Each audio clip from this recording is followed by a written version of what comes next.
I'm driving to the gym today and I had this little moment where I just kind of zoomed out, almost like I'm playing GTA 5, where you kind of like driving your car from like a third person kind of position camera and you're just driving. And I thought to myself in that moment, that game analogy, gaming analogy, where you're just kind of driving around, you're just trying to, play the game, get some EXP points, just trying to up your character. I had this kind of feeling today on the way to the gym. I'm just heading over to this gym, to just try and increase the level of my character. That's what this is.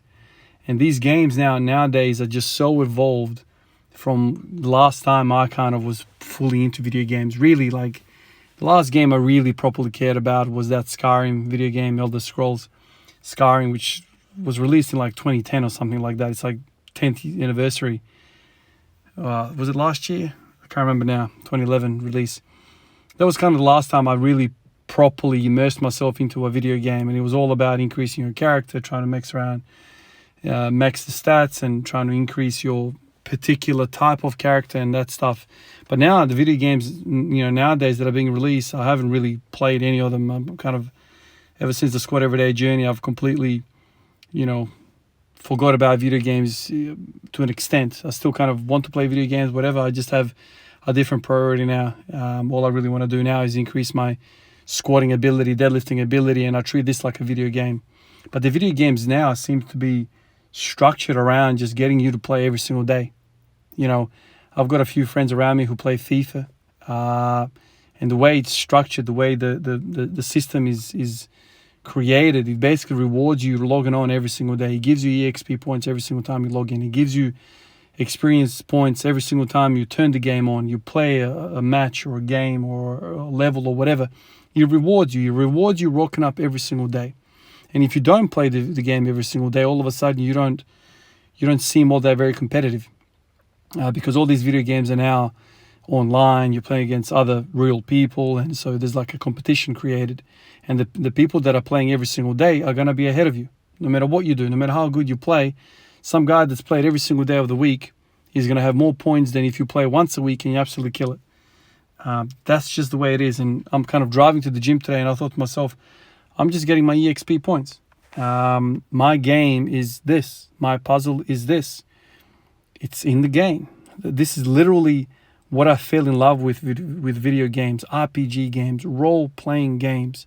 Games where you have this fantasy character in this fantasy world, and you're kind of living in that world, trying to increase that character, trying to get better armor, better swords, better horse, better whatever, more money, so you can deck your character out with the best sword, so you can fight well and beat the levels and whatever, all that stuff. I just had this paradigm shift in my mind where I went and I just applied that same mentality, the video game mentality, straight into my life. And I was like, that barbell is the game. I want to get really good at that. And when I kind of did that, I started finding more and more difficulty in playing video games, because every hour that I played in this fantasy world is an hour removed from working on my real life character, and that could be anything, and we're all different. Like, I've got friends who don't like playing RPG games. Some people like playing FIFA. That's another video game that I spent a whole bunch of time with. And that's the same thing there. You've got a team instead of a character. You're trying to get the best players in there. You're trying to get Messi, Ronaldo, Mbappe. You're trying to get Kante in the middle. You want to get Sergio Ramos at the back. You want to get Thiago Silva at the back. So, like, you're trying to deck out all this stuff, and the games are so complex now. They just suck your freaking life into it. It's just so evolving. So I rock up the gym, and I've got this mentality, and I just thought to myself, man, even if you rock up and you have a crap session, you've got EXP points just because you rocked up, just like the video games. Even if you lose, even if you just get smashed, you rocked up, the game is rewarding you. And today, I had one of those moments where I felt like I was rewarded. So I'm going through my sumos here. I went up to 180 for one, dropped to 160, did 5 sets of 5 with that, dropped to 140, did another 5 sets of 5. Finally get to squats, and I'm going through the squats, and one of the things that I was trying to do with sumos was really keep my chest up, try to kind of keep more erect, kind of more vertical. That was kind of the feeling that I was kind of playing with, even though I was still freaking bent over as hell. I can't open up. My hips still are really stiff.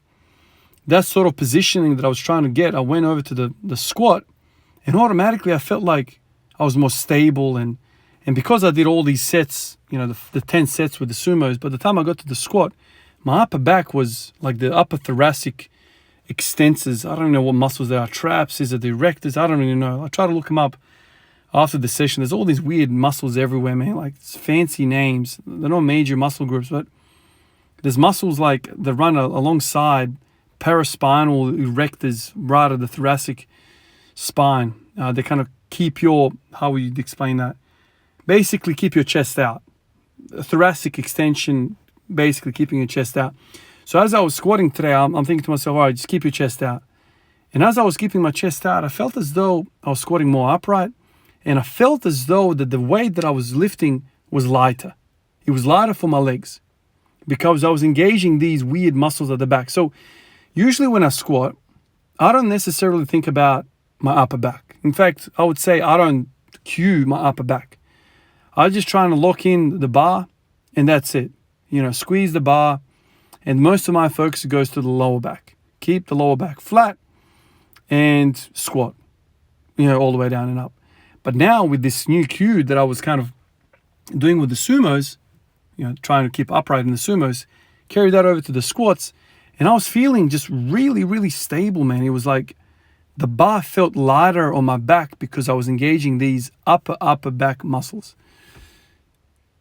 I got some EXP points and I cashed them in with this new bit of information. It's so weird. Like, so if I didn't rock up today, and I'm tired, man. I'm tired today from what I did yesterday. But if I didn't rock up today, I wouldn't have been in the right mental space, in the psychological space. I wouldn't have been thinking about my puzzle, my sport, my game. If I don't play FIFA, if I don't play Skyrim, I wouldn't have thought about the problems that particular playthrough would have given me. If I didn't rock up to the gym, I wouldn't have had these feelings. I wouldn't have had these thoughts. Because obviously, when you're training, I don't know about you guys, but when I'm training, I'm actively thinking about what I'm doing. It's actually an active thought process. It's not just I'm rocking up and I'm just moving through the paces, going through the gears. I'm thinking about no, man, I'm not thinking about anything else when I'm in the gym. Honestly, that's legit like how I am. You might be different, but maybe I'm just showing my passion for the game here. But when I'm in the gym and I'm thinking about all these sorts of things, constantly thinking about it, and I thought to myself, like, if you give 10, 20, 30, 50 years, if you put 50 years into a topic just from a psychological point of view, just thinking about something for 50 years, imagine that. So think about that. You have thought about a topic for 50 years. Man, just that alone is astonishing. Now, obviously, there aren't too many people around that have given one particular topic 50 years. On second thought, there are professional doctors, specialists, all. Maybe this is what makes us stand out from the rest.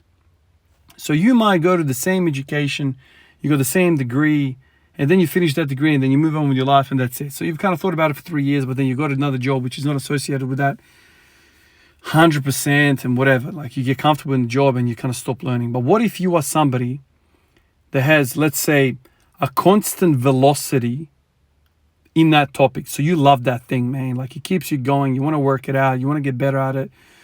It fuels you. It's like an active pursuit. And you add 50 years, man. Even Abajev, Louis Simmons come to my mind right away. Dudes who have basically given a lifetime worth of thinking about their sport, whatever it is. I don't even have a sport. Like, thinking about it, I just want to squat how I want to squat.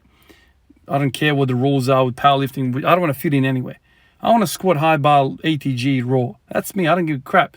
I don't need competitions, but that's my sport. That's my goal. And I want to deadlift conventional, really, a lot of weight. That's it. That's my sport. Those are my skills. Those are my topics. I'll put 50 years in that. Doesn't it make sense that after 50 years, you're going to know something, man?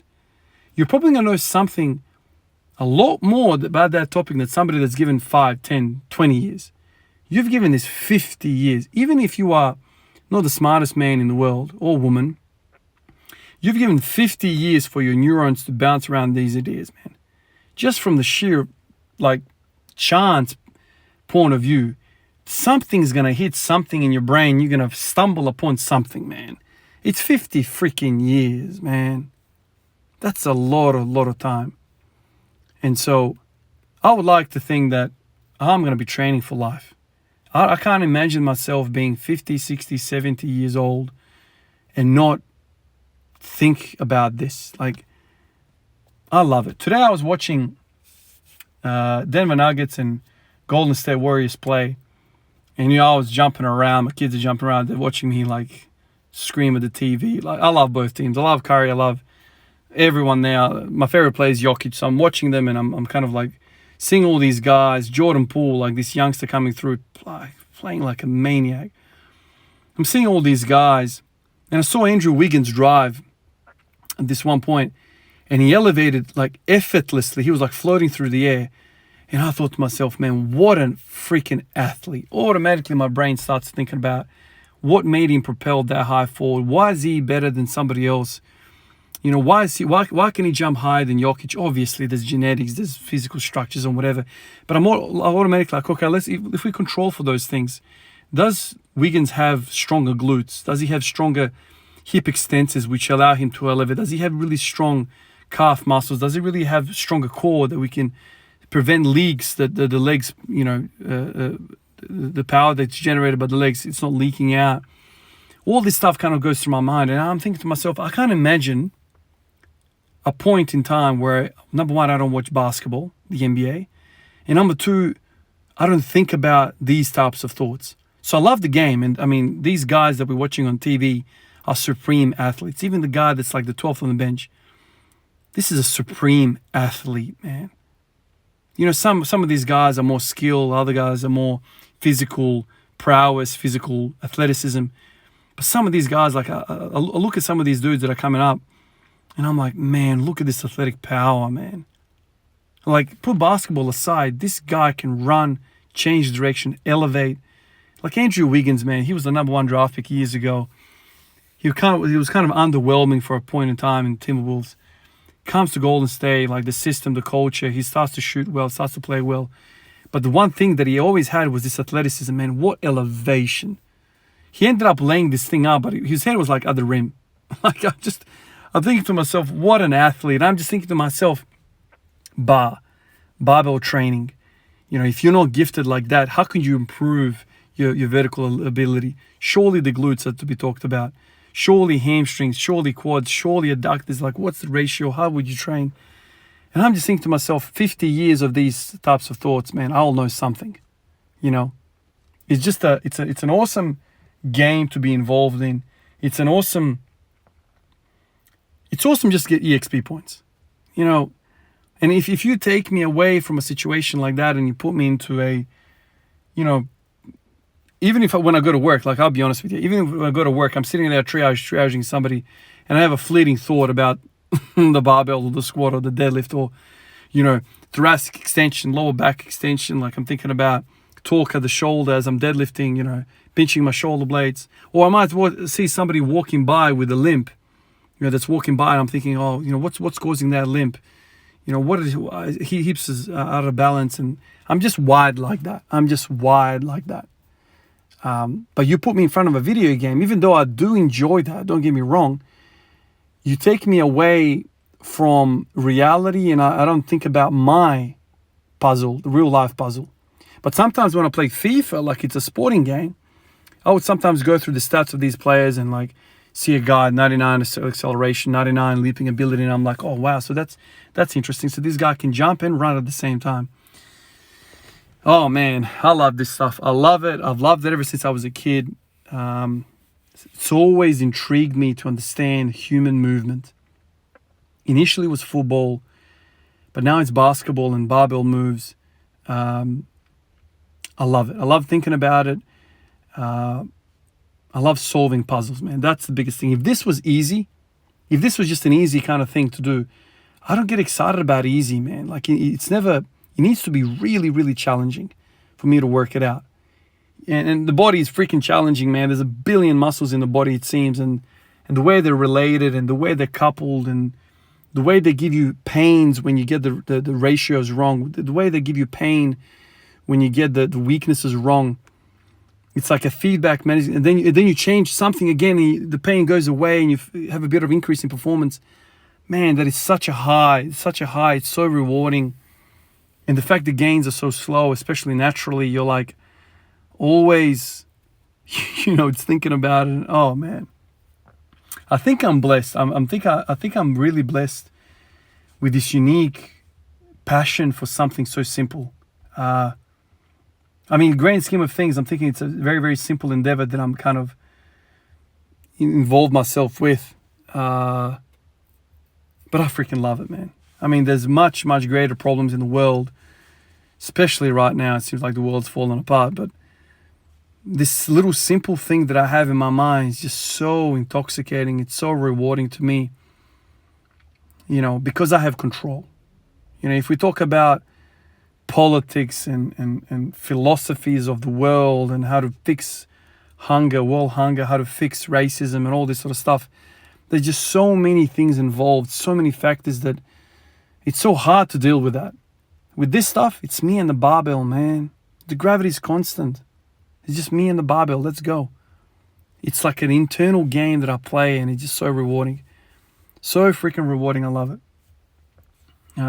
But sometimes I think to myself, like, it is in a way a bit of a stuck feeling. It's a bit of a how should I put this across so it represents my feelings correctly?